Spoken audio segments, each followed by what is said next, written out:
నమస్కారం సార్. నమస్తే. సార్ ఈ మధ్య కాలంలో మీరు వినే ఉంటారు విశాఖపట్నం స్కూల్లో ఒక బాబుని టీచర్ హోంవర్క్ చేయలేదని మందలించిందని కొట్టిన సందర్భంలో బాబు అక్కడికక్కడే కళ్ళు తిరిగిపోయి చనిపోవడం జరిగింది. అంటే ఇలాంటి సిచ్యువేషన్స్ అంత సడన్‌గా అలా జరగడానికి రీజన్స్ ఏమై ఉంటాయంటారు? నేను మీరు చెప్పిన వీడియో చూశాను. అది చాలా బాధ కలిగించింది. And at the same time పిల్లల్ని కొట్టడము, లేదంటే వాళ్ళని తీవ్ర మనస్తాపానికి భయపెట్టినట్టుగా చేయడం అనేది అది it is not good thing. So definitely అటువంటి ప్రాక్టీసెస్ కరెక్ట్ కాదు. But even I feel pity or I feel sad for the teacher also. Because definitely తను ఇంటెన్షనల్గా ఏమీ చేసింది కాదు. అండ్ తను చేసిన ఇప్పుడు ఆ వీడియోలో చూసుకున్నట్టయితే తను నిజంగానే టెరిఫిక్గా చేసిన, వాంటెడ్గా చేసిన ఈవెంట్ లాగా కూడా కనపడట్లేదు. సో మేబీ అది హోంవర్క్ అయి ఉండొచ్చు, లేదంటే సమ్ అదర్ డిసిప్లినరీ ఇష్యూ అయి ఉండొచ్చు. బట్ థింగ్ ఏంటంటే తను ఒకసారి బాబుని బెదిరించినట్టు చేయడము, లేదంటే కొట్టడము, ఆ టైంలో బేబీ ఎక్కి ఎక్కి వేడవడము, కొద్దిసేపు సివియర్గా ఏడ్చి తర్వాత కళ్ళు తిరిగి పడిపోవడము, ఈ సీక్వెన్స్ అంతా కూడా చూస్తుంటే మేబీ ఆ బాబుకి సమ్ హార్ట్ ఇష్యూ ఉండుండొచ్చు. అది ఎప్పుడైతే తను ఎక్కువగా ఏడ్చాడో ఆ ఏడ్చిన టైంలో అది ట్రిగ్గర్ అయినట్టుగా మనకు కనిపిస్తుంది. That is the most common or most probable diagnosis మనం చెప్పొచ్చు. సో బేసికలీ ఇదేంటంటే దీన్ని ఒక రకమైన అరిథ్మియా అంటాము. అంటే హార్ట్ ఎలాగైతే లబ్ డబ్ అనాల్సింది ఒకేసారి తన రిథమ్ని మర్చిపోయి చాలా ఫాస్ట్గా ఇలాగా ఫిబ్రిలేషన్స్ లాగా అయిపోతుంది అనమాట. సో ఇలాగా ఒక రిథమ్ లేకుండా ఫిబ్రిలేషన్స్ లాగా అయిపోయినప్పుడు బాడీకి బ్లడ్ సరఫరా చేయలేదు హార్ట్. సో ఆ బాడీకి బ్లడ్ సరఫరా వెళ్ళకుండా ఉండేసరికి ఒకేసారి ఈ అరిథ్మియా వల్ల సడన్ కొలాప్స్ అయ్యి కార్డియాక్ అరెస్ట్ అయ్యి ఉండొచ్చు. That is the most probable diagnosis. Actually ఏం జరిగింది అనేది మనకు అటాప్సీ రిపోర్ట్, పోస్ట్మార్టం రిపోర్ట్ వస్తే తప్ప తెలీదు. బట్ ఆ సన్నివేశం అంతా కూడా చూస్తుంటే మాత్రం మెడికల్గా చూస్తే దట్ ఈస్ ద రీజన్ అని అనిపిస్తుంది. అయితే కొన్ని కండిషన్స్ లైక్ మోస్ట్ ప్రొబాబ్లీ మనకు ఈ చైల్డ్లో మాత్రము సిపివిటి అంటాం. సిపివిటి అని అంటే మనకు క్యాటకోలమైనర్జిక్ పారాక్సిస్మల్ వెంట్రిక్యులర్ టాకికార్డియా. సో అంటే ఎప్పుడైతే తను తీవ్ర మనస్తాపానికి గురి చెందిందో అప్పుడు బాడీలో క్యాటకోలమైన్స్ అనేవి రిలీజ్ అవుతాయి. సో ఈ క్యాటకోలమైన్స్ ఏం చేస్తాయి, హార్ట్ బీట్ని పెంచడానికి అది యూజ్ చేస్తుంది అనమాట. ఇప్పుడు మీరు వినే ఉంటారు ఫైట్ ఆర్ ఫ్రైట్ హార్మోన్స్ అని. అంటే ఎప్పుడైతే మనము ఫర్ ఎగ్జాంపుల్ ఒక తీవ్రమైన సిచ్యువేషన్లో ఉన్నామో, సంథింగ్ లైక్ మనకు పులి వెంటపడింది, పులి కనిపిస్తుంది, మనకు ఒకేసారి హార్ట్ బీట్ పెరుగుతుంది అవుట్ ఆఫ్ భయం. సో మనం అదే విధంగా పరిగెత్తుతూ ఉంటాము. సో పరిగెత్తేటప్పుడు మన బాడీకి ఎక్కువగా బ్లడ్ సప్లై ఇవ్వడానికి హార్ట్ అనేది తొందరగా పంప్ చేసుకుంటూ ఉంటుంది. సో ఇప్పుడు ఈ సిచ్యువేషన్లో కూడా తను తీవ్ర భయానికి గురైనందుకు హార్ట్ ఎక్కువగా పంప్ చేసుకునే దానికి ట్రై చేసింది. అయితే ఎప్పుడైతే బియాండ్ ఎ సర్టన్ లిమిట్ వెళ్ళిపోతుందో, అంటే తన ఏజ్కి చూసుకున్నట్టయితే 150, 160 వరకు చాలా ఈజీగా హార్ట్ బీట్ రేట్ అనేది ఉంటుంది. అడల్ట్స్లో అయితే 70 ఉంటుంది. బట్ తనకు 150, 160 వరకు కూడా హార్ట్ తట్టుకోగలుగుతుంది. బట్ తను ఎప్పుడైతే సివియర్గా భయపడిందో అప్పుడు ఆ హార్ట్ రేట్ అనేది మేబీ ఇంకొంచెం షూటప్ అయి ఉండొచ్చు. అలా షూటప్ అయినప్పుడు ఈ సిపివిటి అనేది వెంటనే ట్రిగ్గర్ అయ్యి ఆ హార్ట్ అనేది రిథమ్ నుంచి అరిథ్మియాకి షిఫ్ట్ అయిపోయింది. సో అలా షిఫ్ట్ అయినప్పుడు వాళ్ళు సడన్గా కొలాప్స్ అవుతారు. సో ఆ కొలాప్స్ అవ్వడం వల్లనే బేబీ చనిపోయినట్టుగా మనకు ఆ సన్నివేశం చూస్తుంటే తెలుస్తుంది. సో ఇది మనకు కేవలం టీచర్ చేసిన తప్పు వలన అని అంటే నేను అలా అనుకోవట్లేదు. మేబీ టీచర్ తన డ్యూటీ కొంతవరకు చేసి ఉండొచ్చు. డెఫినెట్లీ కొట్టడం, ఫిజికల్గా ఇది చేయడం అనేది అయితే తప్పు.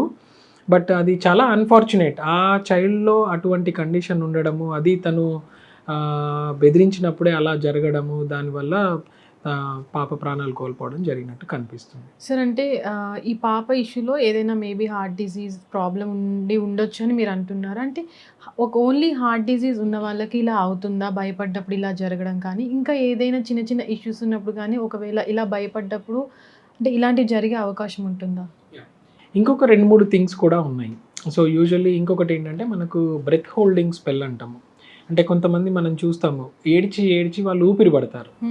సో ఒక్కొక్కసారి బ్రెత్ హోల్డింగ్ స్పెల్ అంటే ఈ ఊపిరి పట్టడం కూడా వాళ్ళు ఎక్కువగా ఏడ్ చేసి ఊపిరిని ఆపేసుకున్నప్పుడు బాడీకి ఆక్సిజన్ అది అందడం తగ్గిపోయినప్పుడు సడన్గా బ్రెయిన్కి కానివ్వండి మిగతా బాడీ పార్ట్స్ అన్నిటికీ ఆక్సిజన్ అందడం తగ్గిపోయినప్పుడు కూడా మనం ఇటువంటి సిచ్యువేషన్స్ చూడొచ్చు.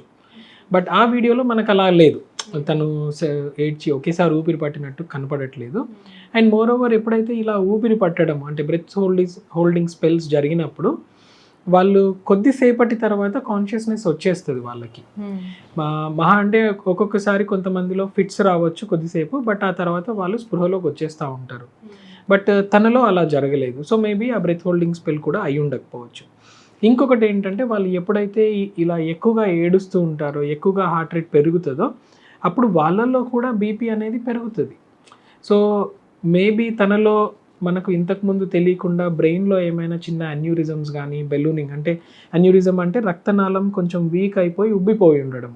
సో అటువంటిది తనకు ముందే ఏమైనా ఉండుంటే ఆ సడన్గా తను ఉన్న ఆ స్ట్రెస్లో, ఆ భయపడ్డప్పుడు వెంటనే పెరిగిన బీపీ వల్ల అది రప్చర్ అయి ఉన్నా కూడా మనకు అలాగా సడన్ కొలాప్సెస్ అనేవి జరగవచ్చు. సో ఇది కూడా అందుకు కారణం అయి ఉండొచ్చు. బట్ ఓన్లీ ఆ సన్నివేశాన్ని చూస్తే మనం చెప్పలేము. బట్ తన ఈవెంట్స్ అన్నీ చూసుకుంటే మనకు ఇవన్నీ కూడా పాసిబిలిటీస్ అయితే కనిపిస్తూ ఉన్నాయి. సార్, ఒక పీడియాట్రిక్ డాక్టర్గా మీరు ఈ ఇష్యూ చూసిన తర్వాత మీరు ఏం చెప్పాలనుకుంటున్నారు? సో ఎప్పుడైనా కూడా ముఖ్యంగా టీచర్స్కి చూస్తే ఒకప్పటిలాగా ట్రెడిషనల్గా మనము పనిష్మెంట్స్ కానివ్వండి, పిల్లల్ని కానివ్వండి కన్సిడర్ చేయడానికి లేదు. అండ్ ఇప్పుడున్న జనరేషన్ కానీ, అంటే ఇప్పుడున్న కిడ్స్ కానీ చాలా మందిలో మనకు తెలియని హెల్త్ ఇష్యూస్ కూడా ఉంటాయి అనేది మనము దృష్టిలో పెట్టుకోవాల్సి ఉంది. అండ్ ఫిజికల్గా అసాల్ట్ చేయడం అనేది డెఫినెట్లీ అది ఎంకరేజ్ చేసే విషయం అయితే కాదు. అండ్ ప్రతి టీచర్ కూడా ప్రతి విద్యార్థి యొక్క హెల్త్ హిస్టరీని క్లియర్గా తీసుకోవాలి, వాళ్ళ అవగాహనలో ఉండాలి. అంటే ఈ స్టూడెంట్కి ఏదైనా హెల్త్ ఇష్యూ ఉందా, హెల్త్ ఇష్యూ ఉంటే ఎటువంటి ఇష్యూ అయ్యే అవకాశం ఉంది అనేది ఖచ్చితంగా అడ్మిషన్ టైంలోనే తెలుసుకోవడం అనేది ఇంపార్టెంట్. అండ్ ఓవరాల్గా వాళ్ళు స్కూల్లో పర్ఫామ్ చేసేటప్పుడు వివిధ సన్నివేశాల్లో కూడా వాళ్ళు ఎలా ఉంటున్నారు, ఎలా బిహేవ్ చేస్తున్నారు అనే థింగ్స్ కూడా అవన్నీ కూడా వాళ్ళు గమనిస్తూ దానికి తగినట్టుగా ముందుగానే వాళ్ళు అవగాహనతో ఉండి అవసరం ఉన్న హెల్త్ కేర్ ఫెసిలిటీ సపోర్ట్ అనేది తీసుకోవాలి. రెండవది ఏంటంటే మనం ఆ వీడియోలో చూసినట్టయితే ప్రాంప్ట్ మెడికల్ రెస్పాన్స్ వాళ్ళకి అందిందో లేదో మనకు తెలియట్లేదు.